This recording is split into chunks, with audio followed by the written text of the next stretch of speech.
Welcome to Tuesday Talks with Shawnee Alliance Church. It is our desire to invite you into conversations about the life topics and questions we all face. Wherever you are in your faith journey, we invite you to explore the freedom found in a transformed life.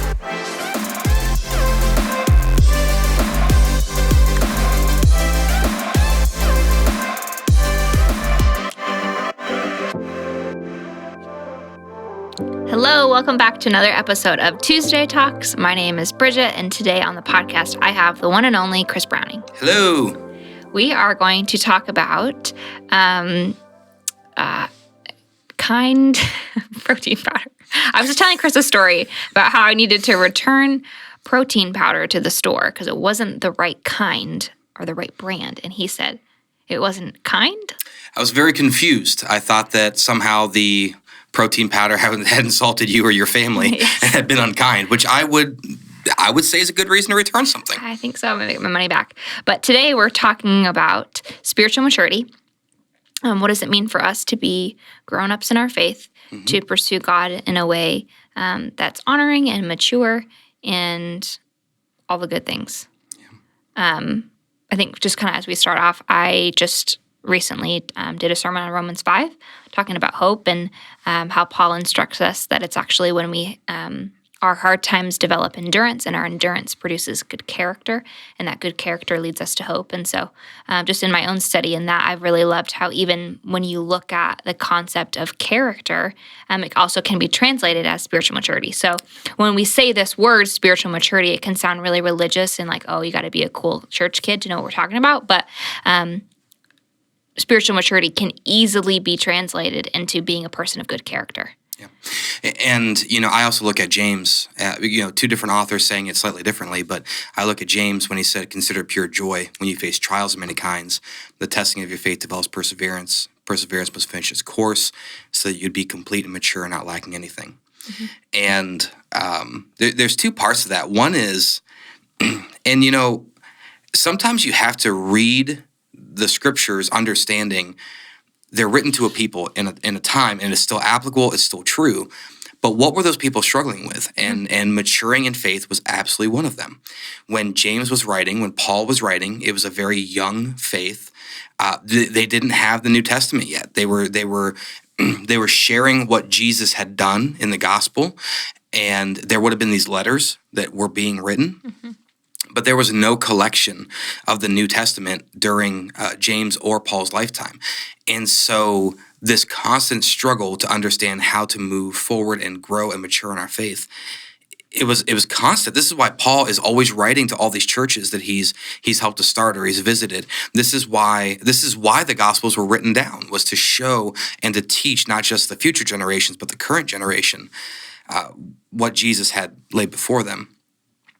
Both of those, though, it has something inherent in there that we don't like to talk, which is a key way that our faith develops is through adversity and through difficulty. Mm-hmm. And, I think we tend to seek the polar opposite.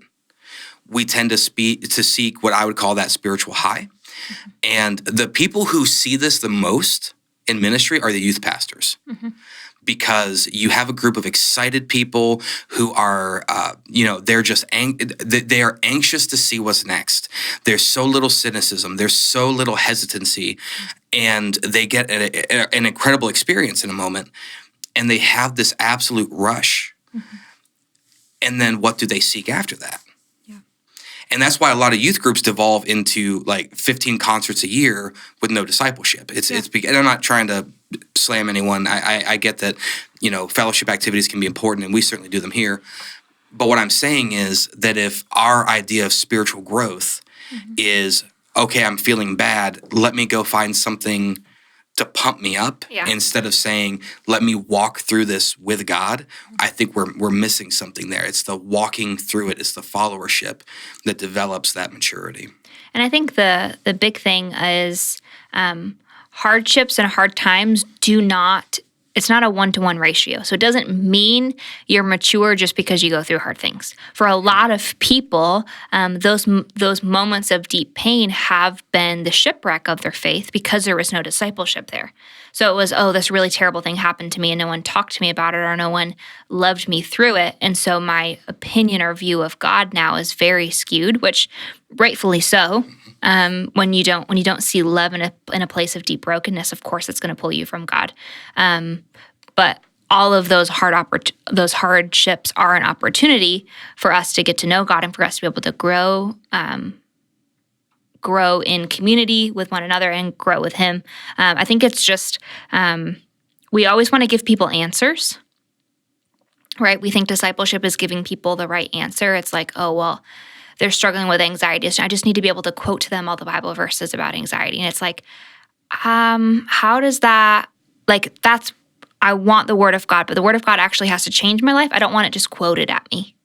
And so I think about in my discipleship journey, I think of the people that walked ahead of me in mentorship, that they honored. I got to see the way they cooked dinner and they talked to their spouse and the way that they took care of other students or took care of their children. And like those are the places. It's like, oh, I see you being a good person of like deep character in your life. That makes me want to grow like that too.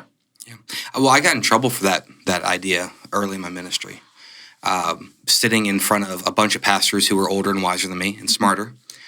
And I remember, because I've either read the Bible digitally or listened to it the vast majority of my own interactions with the scriptures. Studying is a little bit different, but my personal interactions. And so very often I'll say something like, oh, it's in the beginning part of Mark. Mm-hmm. But I am very bad at chapter and verse recall. Now I can find it because, I know how to use search. But I remember sitting in my ordination interview, and again, wonderful people who loved God. And I'd say, it's toward the end of Romans 1 or maybe beginning of Romans 2. And we'd look through it, find it, and someone just saying, man, are you reading your Bible? Well, yeah. And someone said, well, you have to have this because what if someone walks up to you and they say, Pastor, I need to know where this is in the Bible. What would you do then? And I said, I'd tell them to pull out their phone and I'd have them download the Bible app and I'd teach them how to search it because I don't want them dependent upon me for their spirituality. And what did you and I get to do last night? Mm-hmm. We got to have that exact moment, and we have it on a regular basis where it's, let me give you the tools that you can grow in your faith. Because if you're waiting, first of all, a great preacher is going to get it 75% of the time, okay? I'm just a okay preacher. So I'm batting like maybe 500, right? So you got to look at that and say, if I'm relying on Kris having a perfect week to preach at me good enough to change my life. That's exhausting. Oh, it's like, well, when it's so it has to be disappointing, right? It has to be, I don't mean to do that just as a joke. It has to sincerely be disappointing that you show up to church and you think someone is going to provide all this for me. And what if today I'm preaching on sanctification and you need to hear about forgiveness? Mm-hmm. I know that's not the totality of spiritual maturity, but it's a big part of it, is saying, and that's part of what we hear in James, we hear in Romans, is, hey, it's actually when it is difficult that we're most refined. It's not that we don't get to enjoy all those other moments, but it actually is when we are facing a difficult challenge that we're forced to rely on God and He gains the victory, right? How many times throughout the scriptures, whether it be David, whether it be Saul, whether it be Gideon, God's going to make sure that He receives the victory or there is no victory. And in our lives, He shines brightest oftentimes when we're beyond our capacities. Mm-hmm. I think one of the main conversations I have with people when I meet for counseling is your spiritual growth is not going to be in you never being in a place of anxiety or fear or worry again. It's that when you're in that place, now you have the tools, like you said, now you have the tools to know what to do. So I know what I need to do and who I need to reach out to, because there are certain things that you can handle by yourself, right? You didn't do as well on a test as you wanted to, or a conversation you didn't handle the best, and you can kind of process through those things. But then there are times where you're like, no, I'm actually really stuck right now, and I'm processing a big life event or a job change or whatever it may be, and I actually need somebody else. And so the maturity in that space is not being dependent on you fixing everything and making it perfect, but it's saying, okay, like, well, where do I go now? Like, who are the safe people that I can reach out to? And so I feel like, even just thinking about that, as you were saying that, I was like, wow, I'm so grateful that I live in a world where I have limitless resources at my fingertips for any topic or any issue or anything in regards to faith. I can pull up thousands of scriptures, commentaries, sermons, pastors, conferences, workbooks, everything. But I think about that, like even in the original context, like Paul was just teaching them, establishing hey, when your heart's in this place, this is how we approach God, and this is how we approach others. Well, and can we also say, maybe I don't want to say anxiety, but I will say there is good stress. Mm-hmm. Stress is a God-given response to a stimulus that we need to focus on, okay? The issue is that when we focus on the stress rather than that what it's supposed to lead us to, which is moving forward, right? So, and we can keep it in the spiritual realm too, but we can also talk about even our families. If we're going home unsatisfied with our marriage and we're stressed out about that, if we just keep that, if we just say, okay, well, this is my new homeostasis, this is my new default, I'm just going to be stressed in my relationships. Or we can say, this is a motivating factor. This is almost an aspect of conviction where I get to say, there's something not here that needs to be here, or maybe there's something I'm not seeing. And you're right about the tools. And that's what's beautiful. And, yes, the church, the pastors, we can help point you in some good directions. What I love is when I get an email saying, I'm looking at these few things, can you tell me what you know? And sometimes I look at something and I say, well, this person is insane. So just don't listen to that person. But this guy right here, if Francis Chan has said it, okay, it's not scripture, but it's only a notch or three down, okay? So if Francis Chan has said it, just go listen to it. It's beautiful and it's great. Oh, he's my best friend, me and Franny Chan. So there are great resources there. And the other thing is, sometimes, can we talk about the spiritual rut for a second? Okay. It's okay to be in a place in your faith, at least for a season, where we are practicing our faith and we're not in crisis. We're not freaking out. It's okay. I'm wired, and this has been really tough for me, especially in the last couple of years, because we went from a lot of hard work to a ton of uncertainty, right? To a ton of uncertainty and hard work to basically the season of, okay, we need to we need to literally sleep. We need to get our physical selves back to where we can function long term. To we're going to prep for the next 3 to 10 years. To wait a second, I think we're actually starting to be in those 3 years. Yeah. Well, I've never led like this. I've never lived like this in my entire life, my entire ministry. I've never been here before. And so what am I doing at 11 o'clock at night when I'm getting ready to go to bed and there's actually nothing else that needs to be done? I am double checking my text messages. I am double checking my emails going, wait a second. There has to be something I'm missing. That's the unhealthy stress. That's the unhealthy side that says, I have become so accustomed to the chaos or to whatever else. So now, I can't just be okay right now. There has to be that next frustration. Because a lot of folks, the issue is getting, off the couch and into the game with faith. But for a lot of folks, it's sometimes saying, you know what? God has taught me a lot. It's time to go let this sink in. It's time to be reflective. And guys like me, we don't like being reflective. We don't like saying, well, God, you show me everything. Now let me really understand what you've been doing in these last, 20 months. We just want to go. So part of that spiritual maturity piece is saying how I feel may not be where I am. And it goes both ways, that maybe I feel stressed and frustrated, But that's just a false flag. That's not where God has me right now. He's meeting me in a place of calm. And sometimes we say, well, I just want to seek God in a place of calm. But he's saying, no, because the testing of your faith will develop perseverance, and you must walk through that. Oh, yeah. There's no way to learn that. So that you be complete mature. Because otherwise it's someone else's experience. Yep. And so kind of on that note, I want to kind of move the conversation into the concept of mentoring. Yeah. And having a mentor or a discipler. That's probably an older term of the concept, but the idea of having someone that's been walking with Jesus longer than you have. Sometimes that's age. That's equal to age, but not always. I mean, a lot of people come to meet Jesus later in their life, and so they have other people in their life that are younger than them in age, but have been walking with Jesus for longer, and so they can find wisdom from them in that.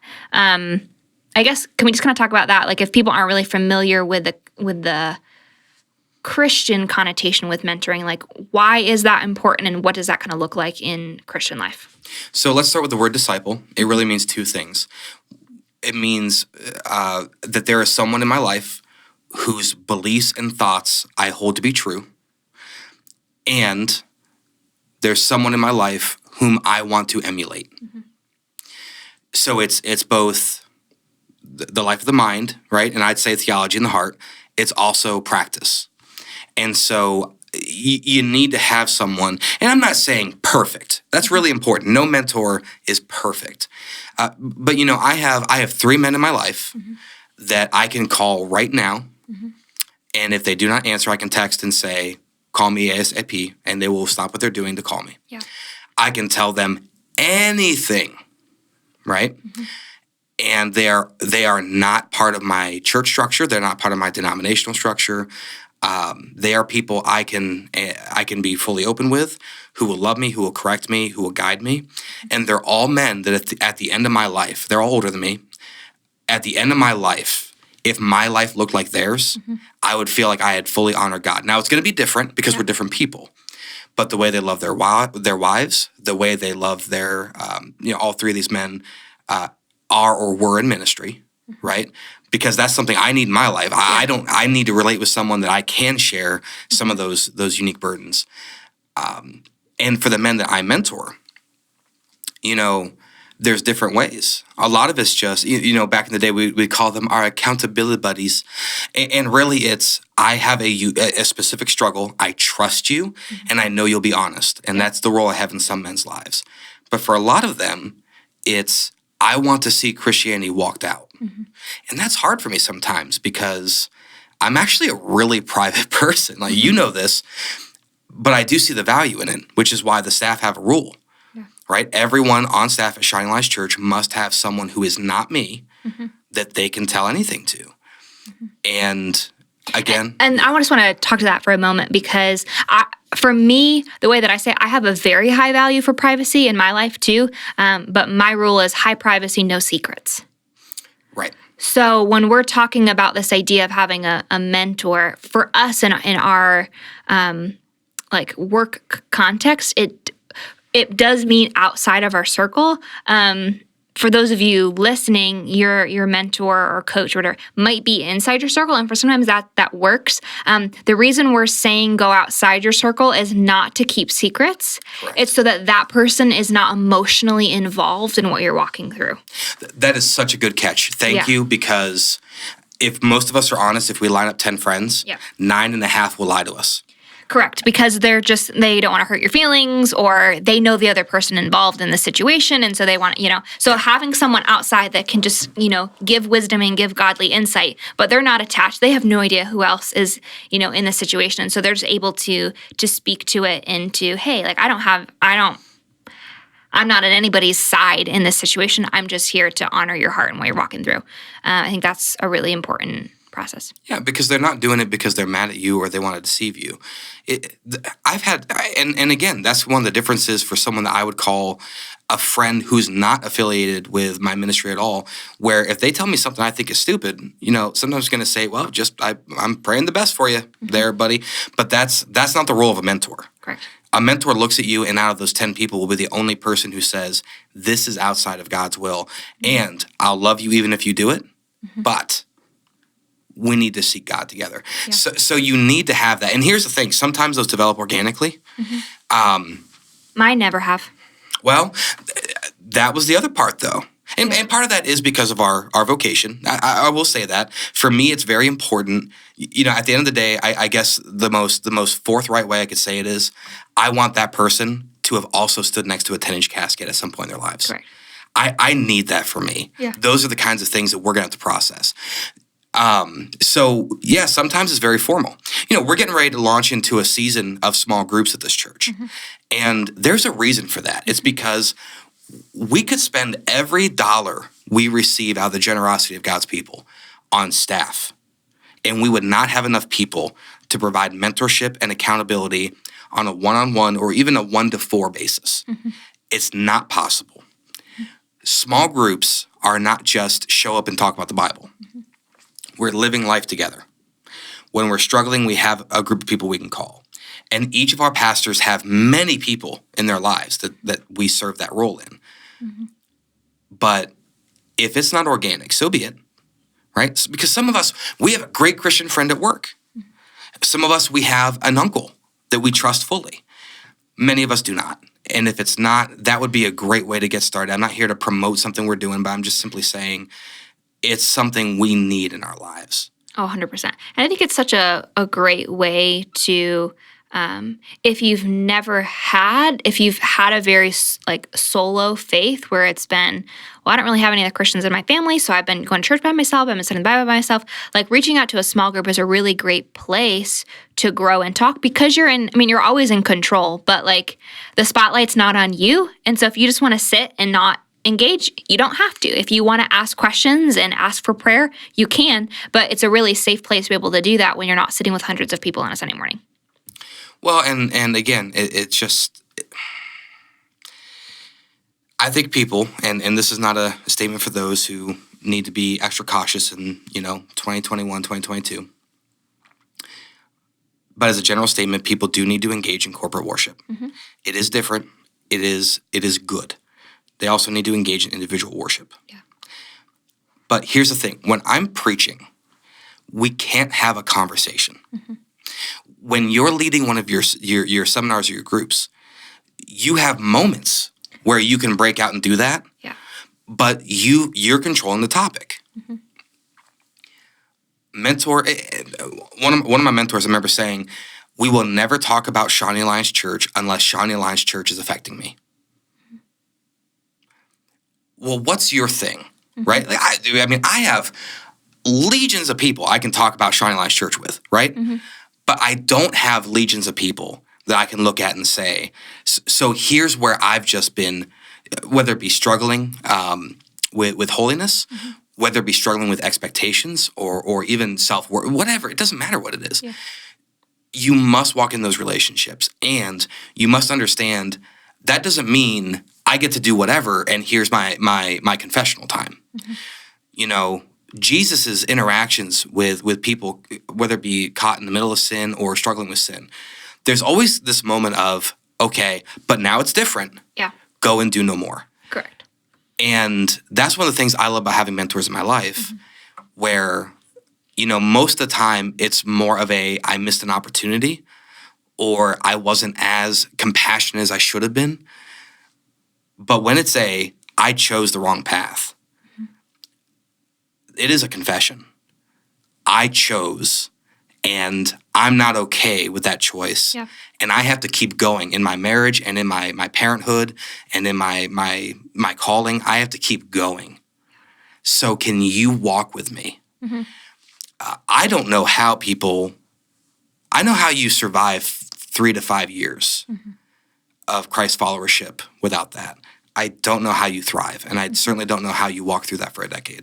I think the important thing that you said was that we are continuously moving forward. Because when we're talking about the concept of spiritual maturity, we are never going to arrive at a place of permanent maturity until we're in heaven. And so as we kind of wrap up today, we know we're at the end of our conversation, my encouragement for people is just to pick one thing. So if you're listening to this and you're like, oh, I haven't been in church in a while, don't pick going to church every week and reading my Bible for 5 hours a day and reconciling with all the people in my life that I haven't forgiven and, X, Y, and Z. Like, don't pick all of it. Like, sit some time with the Lord, invite someone in that you trust, if you're in that space, and to say, hey, like, what's one area of growth that I can pursue this next month or a year, and focus on that one thing. Not that it's not all important, but when you try to do too many things at once, your brain can't handle it, and it makes faith not fun. So let's pick one area of growth, whether that's in friendship or small group or Bible reading or counseling or dealing with your anger or whatever it is. Pick one area of growth where you can pour into being a person of character, and know that we are all on a journey. Like, there's not a place. Like, I wouldn't say I've arrived at some level of, oh, I've learned everything I know about Jesus. I don't need to learn any more about him before I die. Like, no, I have decades worth of, I have forever. I have eternity worth of learning Jesus left to do. So thank you, Kris, for being on this podcast. I appreciate the conversation as always. And we will listen to our listeners. If you have questions for us, we would love for you to talk back to us. Or if you have questions or podcast topic recommendations you'd like us to discover, you can email podcast@shawneealliance.com, and we will include that in the show notes so that you have the resources to be able to reach out to us. We love hearing from you. As always, feel free to share online, on your social media, any episodes that have impacted you. The more people that we can share this with, we're able to get out the podcast to more people. So thank you so much, friends. We're glad that you were able to spend time with us today. Have a great week.